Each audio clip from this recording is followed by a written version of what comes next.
wealth of wisdom and knowledge that he has built over the years. And yet, this trauma and addiction could put all those things to their needs. Then it's something that we need to look into. It's not necessarily ignorance, it's not lack of knowledge. Many of them are educated people. I've met people that have their own businesses and they are suffering from this. I met them in recovery homes. They don't have answers. As creative as they were, build a big business, successful business, but they could not overcome this. Then it is needful for us to come to that understanding. And I need to say there is a way out. And that's why we are doing what we are doing. That's why we are here. So these are the three categories. The first one is abuse. The second one is neglect. The third one is household challenges. And each of these categories is further divided into subcategories, which we are going to look into. I will start with abuse. Now, abuse could either find expression as an emotional abuse, it could find expression as sexual abuse, it could find expression as physical abuse. Now, I need us to know that every form of trauma that, maybe I should put it this way, every form of abuse that we experience is because someone abused their authority. Never forget that. Think about some of the abuse you've experienced in the past or still experiencing: emotional abuse, physical abuse, sexual abuse. Is because there is someone that has authority of any kind and abuse that authority in order to gain control and dominate you. And that's the reason for many of these things. And it still brings us to the point of everything rise and falls on the shoulder of leadership. Because if true leaders are not rising that can undo authority in a way that will not hurt a fellow human being, it means that there is no way we can come out of this situation. So I'm bringing us to see this from a very big perspective. It is not enough to say, I want to help this individual, I want to help that individual. Many of us, we find expression in different mountains of civilization. Some of us were in health sectors, some of us are in finance, some of us are in the media world, in the banking industry, and all that. And at every point in time, you or someone else is in that position of authority. And if the person do not undo the authority in an appropriate way or abuse the authority, the ripple effect is that those that individual is exercising authority over will come down with either emotional abuse, physical abuse, sexual abuse, in short, with trauma. So in the case of emotional abuse, for example, the person could be the parent, it could be a step parent, it could be an adult, in the home. It could be someone that saw at you, put you down, acted in a way that made you afraid that you might be physically hurt. Just there is nothing you do that you do well. Just hitting you with words as though you are being hit with a rod is an emotional abuse. It makes you lose your sense of value, your self-worth. It brings you down. It reduces the belief that you have in yourself. And many of us, we have experienced this at one point or the other in our life, where you find yourself in a space. It could be the family space, it could be in your workplace, it could be among friends. And the way they talk about you puts you down so much that you could not even show your face sometimes, so much that you lost confidence in anything and everything you try to do, because they already imprinted upon your heart that there is nothing good that can come out of you. And because of the repetition of this event, you believed in it and it begins to shape your life. For sexual abuse, it still follows the same pattern. It's just that the manifestation this time is sexual in nature. Okay, I would like to mute. Okay, I just tried to mute the where that noise is coming from. So for sexual abuse, there is also an adult, a relative, or even a stranger who was at least 5 years older than you, and this person touched you in an inappropriate way, touched your body in an inappropriate way, and made you touch their body in a sexual way, attempted to have any type of sexual intercourse with you. And I need to say this: when we talk about sexual abuse, it's not just about sexual intercourse. And that's why I said a touch in an inappropriate way.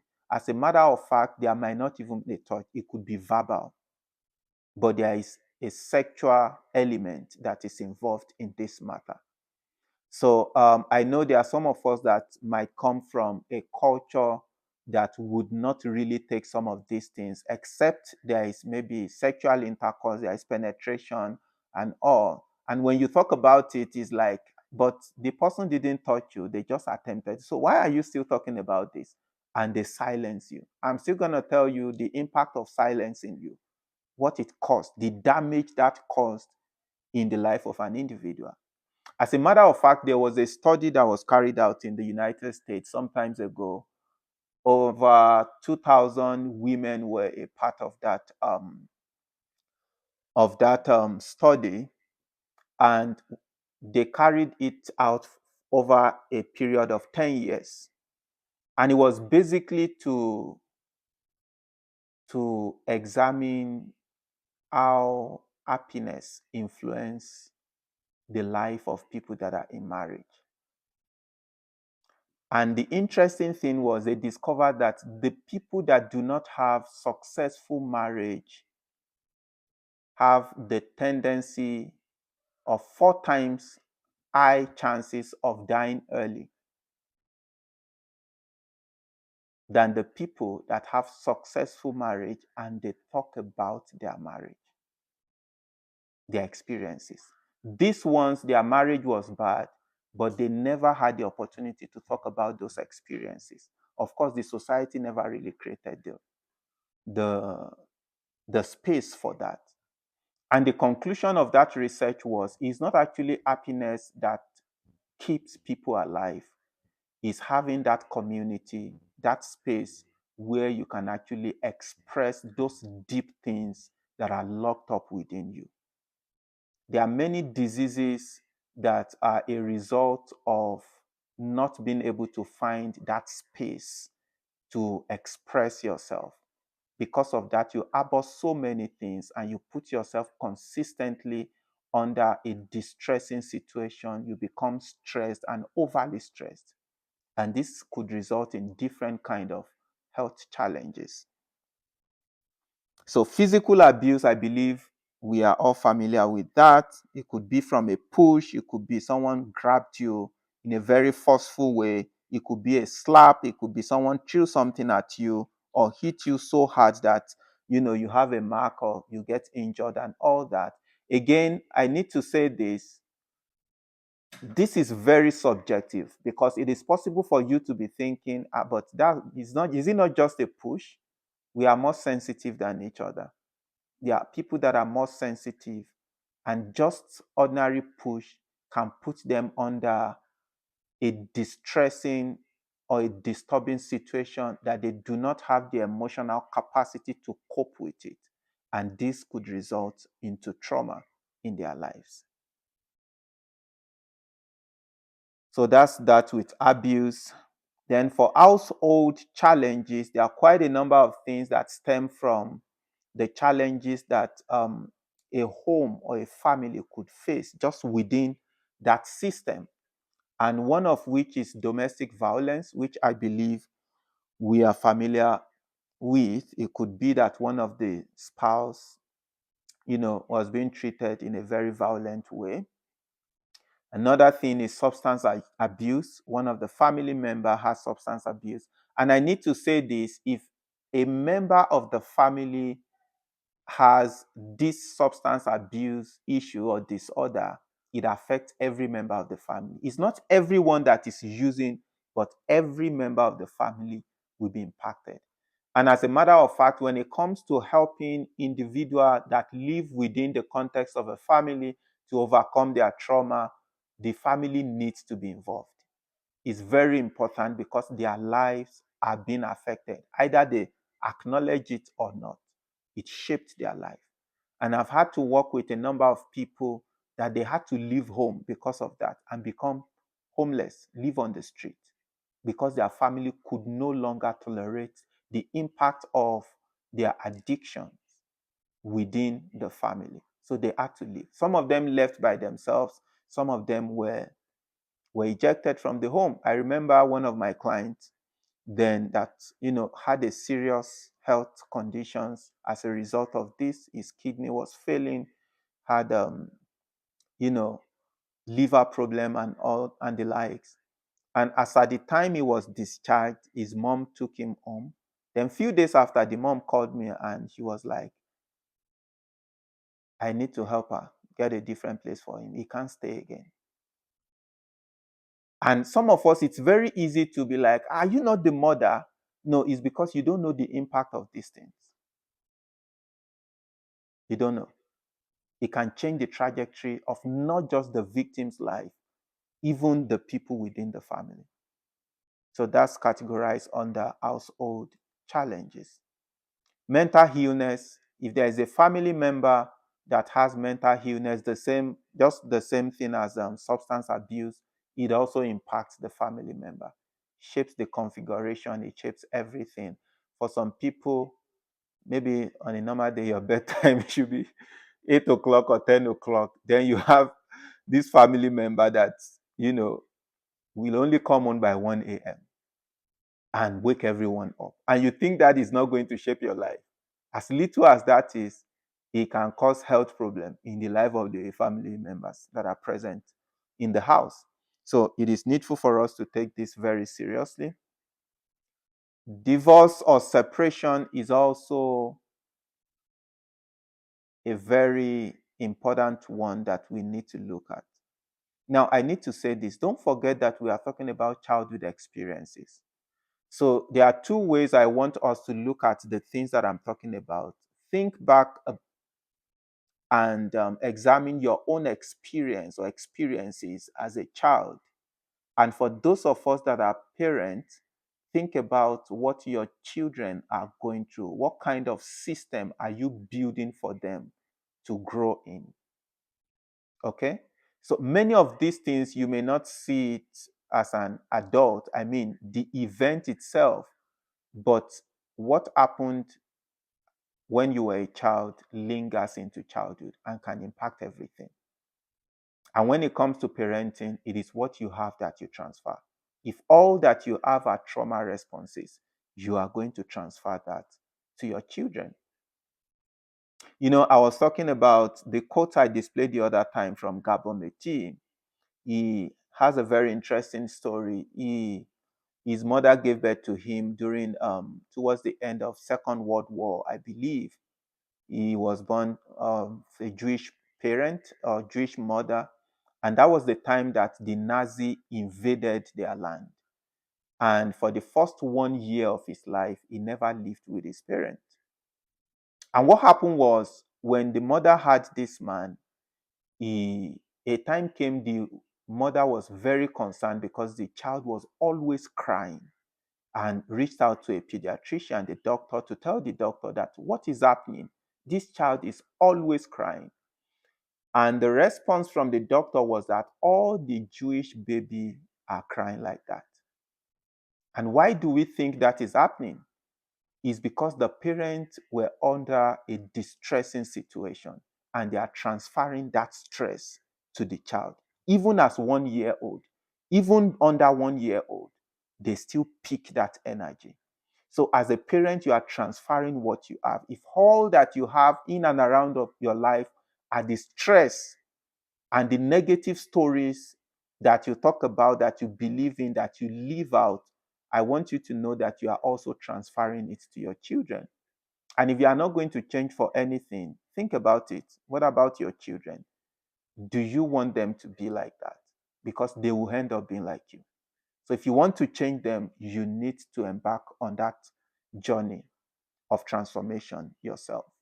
And that will impact the lives of your children in a great way. So divorce and separation is one of those experiences that if a child, get involved, it can impact their life. I mean, I don't want to go into that. That's a whole big thing on its own, talking about parenting and the likes. And in the area of domestic violence, I need to mention this. It is not just a child that is involved or that is a victim of this violence. Even as a witness, it can traumatize a child. That they are present when daddy and mommy were fighting, raising their voice at each other, and all that. You are traumatizing the children. So it is needful for us to also put that into consideration. Another one is incarceration. If a member of the family is incarcerated or in jail, it also has a way of impacting the family because the vacuum will be there and it will be very evident, especially when this is maybe one of the spouses, maybe one of the sibling to the child. It is very obvious that the parents are going to feel the impact, and it will find expression in the way they act and everything, and this is going to be transferred to this child that is innocent of everything that is happening, yet being a bearer of such burden. And I will move to the third category, which is neglect. Neglect can be either emotional or physical. In emotional neglect is actually very subtle. It's something that if you might not even take note of, yet is affecting the life of the child.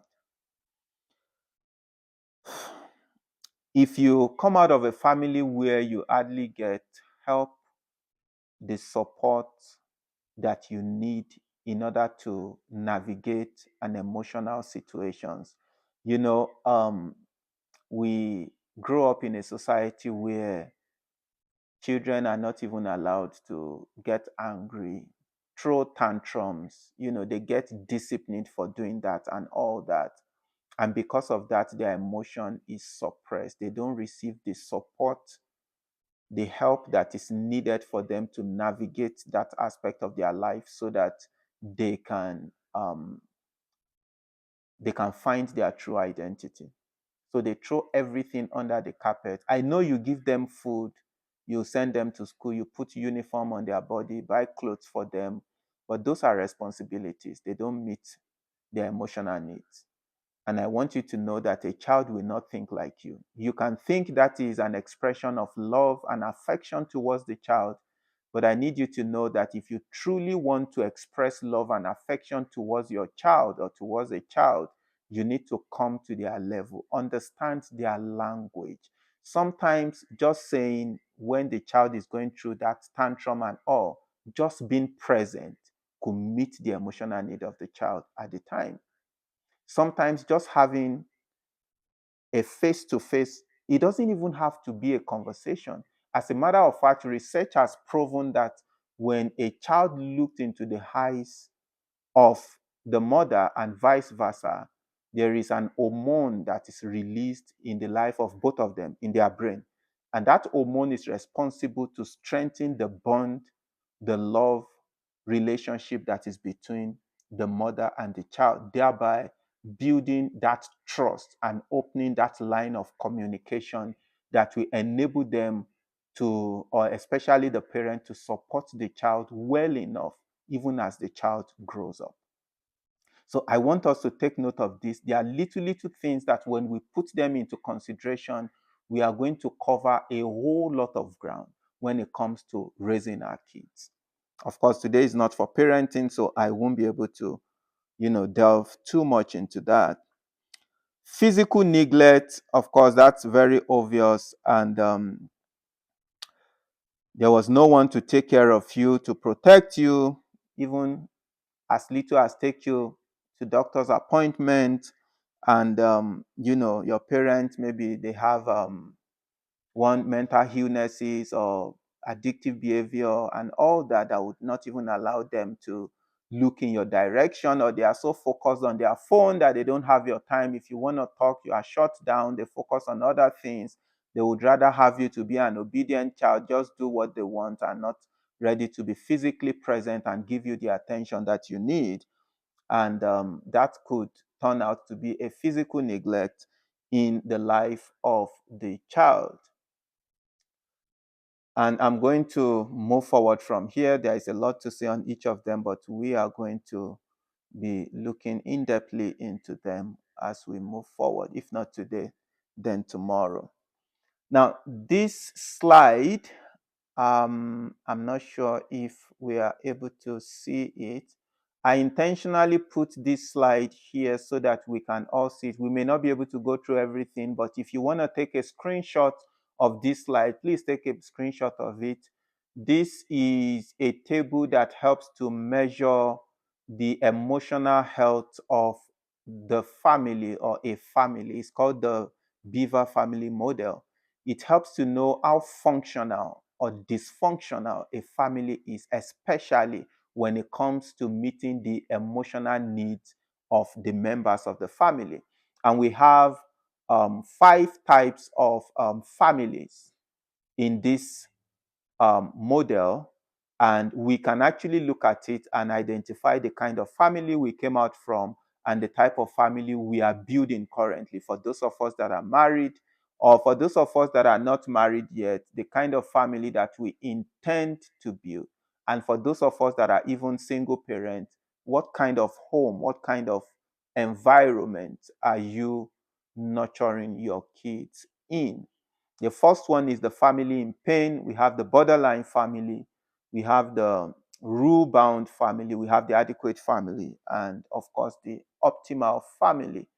I won't be able to go deep into that, but if you can take a screenshot, please take the screenshot of that page and take time to just look through it, examine yourself.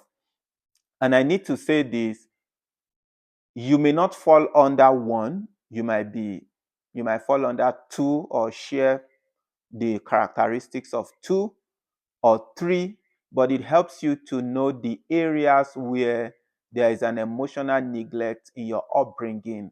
And if you truly examine yourself, you realize that the same area at the same aspect of your life that you experience the most difficulties, the most challenge.